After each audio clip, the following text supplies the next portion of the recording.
Morning ఎలాంటి హడావుడి లేకుండా పిల్లలు కూడా నచ్చే విధంగా బ్రేక్ఫాస్ట్ని ఇలా నేను రాడిష్తో చేస్తున్నాను. ముల్లంగిని గ్రేటర్తో హోల్స్ లావుగా ఉన్న వైపు పెట్టి తురుముకోండి. తురుముకున్న ముల్లంగిలో కొద్దిగా సాల్ట్ వేసి బాగా మిక్స్ చేసి పక్కన పెట్టుకోండి. ఇందులో వేసే మసాలాలు చూద్దాము. ఒక గిన్నెలో కారము, కొద్దిగా ధనియాల పొడి, కొద్దిగా జీలకర్ర పొడి, కొద్దిగా పసుపు ఇవన్నీ తీసి పెట్టుకోండి. ఇప్పుడు మనం ముల్లంగిలో వాటర్ అన్నీ తీసేద్దాము. ఈ వాటర్ అన్నీ ఇలా పిండేసి ముల్లంగిని వాటర్ లేకుండా పొడి పొడిగా వచ్చేలాగా పక్కన పెట్టుకోవాలి. ఇలా ముల్లంగిలో వాటర్ లేకుండా పొడి పొడిగా ఉండాలి. ఇప్పుడు తీసి పెట్టుకున్న మసాలాలన్నీ ఇందులో వేసేసి కొద్దిగా చాట్ మసాలా, కొద్దిగా శనగపిండిని వేసి మొత్తం ముల్లంగిలో కలిసిపోయేలాగా మిక్స్ చేసుకోవాలి. ఇప్పుడు ఇలా అంతా మిక్స్ చేసి పెట్టుకున్నాక ఇప్పుడు దీన్ని పక్కన పెట్టుకొని ఇప్పుడు మనం గోధుమ పిండి తీసుకోవాలి. ఈ గోధుమ పిండిలో మనం ముందుగా పిండి పెట్టుకున్న ముల్లంగి రసాన్ని ఇందులో వేసేసి అలాగే కొద్ది కొద్దిగా వాటర్ పోస్తూ ఇలా చపాతీ పిండిలాగా స్మూత్గా తడిపి పెట్టుకోవాలి.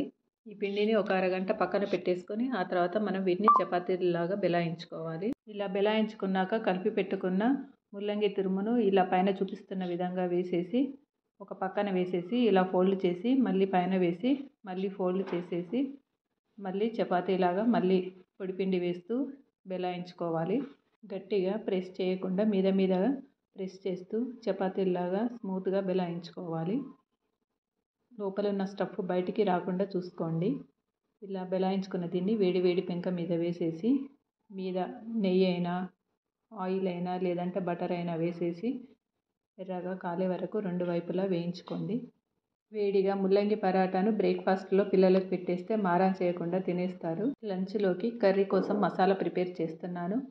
స్టవ్ పై కడాయి పెట్టి కడాయి వేడెక్కాక ఎండబెట్టిన మామిడి ముక్కలు, ధనియాలు, కొద్దిగా కలోంజి ఉల్లి విత్తనాలు, అలాగే కొద్దిగా సోంపు, ఆవాలు, జీలకర్ర ఇవన్నీ వేసేసి లైట్గా వేయించుకోవాలి. ఇవన్నీ వేగాక వీటిని ప్లేట్లోకి తీసుకొని చల్లార్చుకోవాలి. ఇవి చల్లారేలోపు మిగిలిన ప్రాసెస్ చూద్దాం. కడాయిలో ఆయిల్ వేసి ఆయిల్ వేడెక్కాక అందులో సన్నగా తరిగి పెట్టుకున్న ఉల్లిపాయలు, అలాగే సన్నగా తరిమిన కొత్తిమీర, కొద్దిగా సాల్ట్ వేసి మొత్తం కలిసేలాగా కలుపుకోండి. సాల్ట్ వేస్తే ఉల్లిపాయలు తొందరగా ఉడుకుతాయి, అందుకే ఫస్ట్ నేను సాల్ట్ వేస్తాను. ఉల్లిపాయలు వేగేలోపు మిగిలిన ప్రాసెస్ చూద్దాము. ఇప్పుడు దొండకాయలను ఇలా పొడవుగా సన్నగా తరిగి పెట్టుకోవాలి. ఇప్పుడు తరిగి పెట్టుకున్న ఈ దొండకాయల్లో పసుపు, ఉప్పు, కారం వేసి బాగా మిక్స్ చేసుకోవాలి. ఇలా కలిపిన దొండకాయలను పక్కన పెట్టేసుకొని మనం మసాలాలలో కొద్దిగా పసుపు, అలాగే ఇంగువ, ఉప్పు వేసేసి వీటిని పౌడర్ చేసుకోవాలి.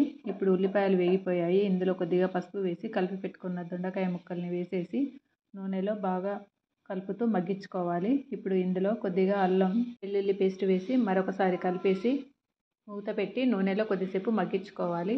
నూనెలో ఈ ముక్కలు ఉడికాక మిక్సీలో వేసి పొడి చేసి పెట్టుకున్న మసాలా పౌడర్ని అవసరం ఉన్నంతనే వేసుకోండి, ఎక్కువగా వేసుకోకండి. నేను మళ్ళీ వేరే కూరల్లో వాడుకోవడానికి నేను ఎక్కువగా చేసి పెట్టుకున్నాను. ఈ మసాలా అంతా ముక్కలకు పట్టేలాగా అంతా మిక్స్ చేసుకొని మూత పెట్టేసి కొద్దిసేపు మగ్గించుకోండి. అడుగు అంటకుండా మధ్యలో చెక్ చేస్తూ ఉండండి. ఇప్పుడు మూత తీసి కొద్దిగా వాటర్ పోసి కూర దగ్గరికి పడే వరకు, అలాగే దొండకాయ ముక్కలు ఉడికే వరకు మూత పెట్టేసేయండి. దొండకాయల్ని బాగా మెత్తగా ఉడికించుకోకండి. 5 మినిట్స్ తర్వాత మనకు దొండకాయ కర్రీ రెడీ అయిపోతుంది.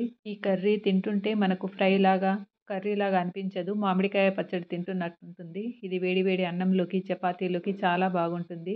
మీరు కూడా తప్పకుండా ట్రై చేయండి. బ్రేక్ఫాస్ట్కి, లంచ్కి చేసిన 2 రెసిపీస్ ఎలా అనిపించాయో నాకు కామెంట్ బాక్స్లో కామెంట్ చేయండి. ఈ వీడియో నచ్చినట్టయితే లైక్ చేయండి, షేర్ చేయండి, నా ఛానల్ని సబ్స్క్రైబ్ చేసుకోండి. Thank you.